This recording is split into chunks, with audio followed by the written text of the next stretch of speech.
Twelfth class के 10वें chapter भूगोल में आज हम फिर से पढ़ेंगे नगरों का वर्गीकरण। अलग अलग हिस्से के आधार पे हमने नगरों का कई आधार पे वर्गीकरण पढ़ा बच्चे, लेकिन कार्य के आधार पे नगरों का वर्गीकरण क्या है आज के क्लास में हम ये पढ़ेंगे। तो कहते हैं कि नगरों को उन नगरों में किए जाने वाले कार्य के आधार पर बांटा जाता है। इस प्रकार कार्य के आधार पर नगर के निम्नलिखित प्रकार हो सकते हैं। माने कई सारे नगर ऐसे होते हैं जहाँ किए गए कार्य के आधार पे नगरों का वर्गीकरण कर दिया जाता है। माने वहाँ कौन कौन से कार्य होते हैं। जैसे प्रशासनिक नगर, किस प्रकार के नगर होते हैं, तो प्रशासनिक नगर कौन कौन से होते हैं, तो ऐसे नगर जिसमें सरकारी भवन, संसद भवन, विधानसभा भवन, विभिन्न मंत्रालयों के कार्यालय, मुख्यालय एवं न्यायालय होते हैं, या यह किसी देश या राज्य की राजधानी होती है तो उसको हम प्रशासनिक नगर कहते हैं। माने जहाँ उस देश या राज्य का पूरा प्रशासन चलता हो, वहीं पे सरकारी भवन हो, संसद भवन हो, विधानसभा हो, विधान परिषद हो, कई मंत्रालय के कार्यालय हो, मुख्यालय हो, न्यायालय हो, माने हाई कोर्ट हो या सुप्रीम कोर्ट हो, तो ये सब व्यवस्था जहाँ होती है ये प्रायः देश की या राज्य की राजधानी में होती है, तो उसको हम प्रशासनिक नगर के नाम से जानते हैं। उदाहरण के तौर पे अगर कहा जाए तो विश्व की बात करें तो ब्रिटेन का लंदन कह सकते हैं हम लोग। उसी प्रकार अलग देशों की बात करें तो अदिस अबाबा, भारत के लिए नई दिल्ली। राज्य की बात करेंगे तो चंडीगढ़, चंडीगढ़ के बाद चेन्नई, जयपुर, इसकी राजधानी नगर भी हम कहते हैं। तो ये हुए प्रशासनिक नगर। अब हम आगे पढ़ेंगे कार्य के आधार पर नगर का प्रकार में, तो वह है खनन नगर। जिन नगरों का विकास किसी खनिज पदार्थ की प्राप्ति के पास होता है उसे खनिज या खनन नगर कहते हैं। माने जिस नगर में खनन किया जाता है, उत्पादन किया जाता है, वहाँ खोद कर किसी वस्तु को निकाला जाता है और उससे वहाँ कई सारे रोज़गार मिलते हैं, कई सारी व्यवसाय होती है, जनसंख्या वहाँ की बढ़ती है, वहाँ आर्थिक लाभ लोगों को मिलने लगता है, तो ऐसे नगर को हम खनन नगर कहते हैं।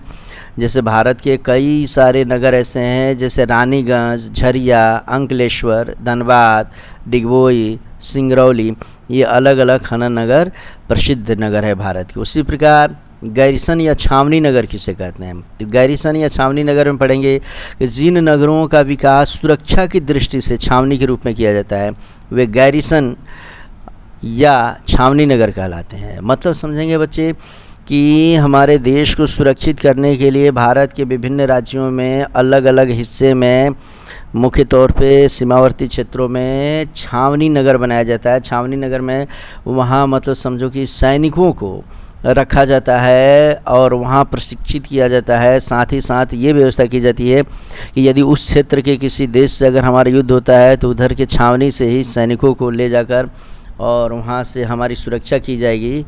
तो वहाँ पर समझेंगे कि वैसे नगर को हम छावनी नगर के रूप से जानते हैं। जैसे अम्बाला हो गया, जो मान लो कि ये पंजाब में है, जालंधर हो गया, महू हो गया, बबीना हो गया, झांसी यूपी में, उधमपुर हो गया। यहाँ पे सैनिकों की कई छावनियाँ हैं, कई टुकड़ियाँ हैं जहाँ ट्रेनिंग लेते रहती है। तो इस सब को हम छावनी नगर के नाम से जानते हैं। नगरों के अलग प्रकार में हम कार्य के आधार पर पढ़ेंगे।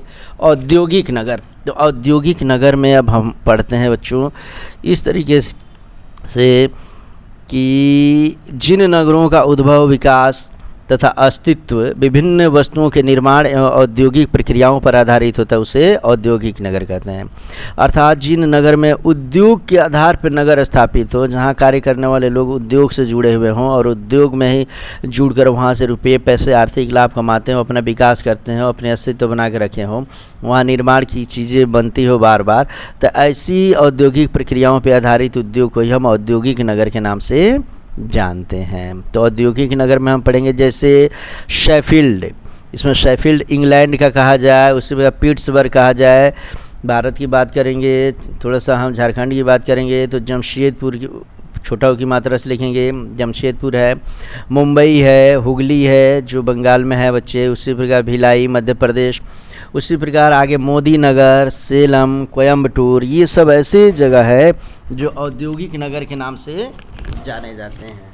तो इस तरीके से ये हुए हमारे औद्योगिक नगर। अब इन औद्योगिक नगरों में से के बाद अब हम आगे पढ़ेंगे इस औद्योगिक नगर में की बात कि परिवहन नगर या पतन नगर। तो परिवहन या पतन नगर में देखेंगे हम कि विभिन्न परिवहन मार्गों के मिलन बिंदु पर या यातायात मार्ग पर विकसित नगर परिवहन नगर कहलाते हैं। जैसे कांडला, कोझिकोड, कोच्चि, विशाखापत्तनम, मुगलसराय, इटारसी, कटनी, ये सब के सब पत्तन नगर है। अर्थात ऐसे नगर जो परिवहन मार्ग के मिलन बिंदु पर हों, अर्थात जहाँ से समझो कि परिवहन किया जाए, एक देश से दूसरे देश में कोई सामान भेजा जाए, तो वैसे विकसित नगर को हम परिवहन नगर के नाम से जानेंगे।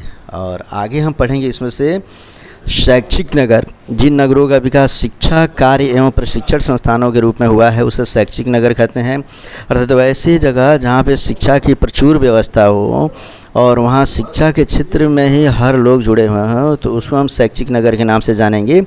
जैसे रुड़की, उसी प्रकार यूके IIT, यहाँ उससे वाराणसी, इलाहाबाद या IAS के लिए मान लो कि यहाँ तैयारी होती है, धुलिया, अलीगढ़, पिलानी, झुनझुन राजस्थान, ये सब शैक्षिक महानगर के रूप में जाने जाते हैं। और उसी प्रकार एक और हम पढ़ने जा रहे हैं वाणिज्यिक नगर। तो विभिन्न व्यापारिक एवं वाणिज्यिक वस्तुओं के थोक एवं फुटकर व्यापार की दृष्टि से विकसित नगर वाणिज्यिक नगर कहलाते हैं।